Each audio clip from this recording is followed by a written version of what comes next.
প্রায় সময়ই শুনতে পাই বায়োটিনের অভাবে চুল পড়ে, নখের সমস্যা দেখা দেয়। এই বায়োটিনটা আসলে কি? এই বায়োটিনটা হচ্ছে ভিটামিন বি7 এর অপর নাম।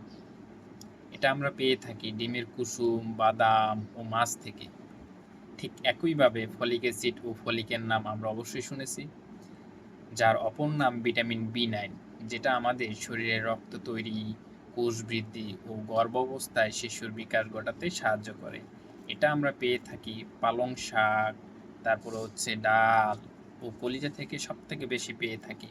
ভিটামিন বি12 এর অপর নাম কোবালামিন। এর অভাবে হাত পা ঝিনঝিন, তারপরে দুর্বলতা ও স্নায়ুর সমস্যা দেখা দিতে পারে। এটা আমরা পেয়ে থাকি সামুদ্রিক মাছ, মাংস থেকে পেয়ে থাকি। স্পেশালি সামুদ্রিক যে ফ্যাটি মাছগুলো আছে, যেমন টোনা মাছ, ম্যাকারন মাছ, স্যালমন মাছ, এইসব জাতীয় মাছ থেকে সবথেকে বেশি পেয়ে থাকি। ভিটামিন বি2 এর অপর নাম রাইবোফ্লাভিন, যার অভাবে মুখের ঘা, ত্বকের সমস্যা দেখা দেয়। আর এই রাইবোফ্লাভিন আমরা পেয়ে থাকি ডিম, দুধ ও মাছ থেকে।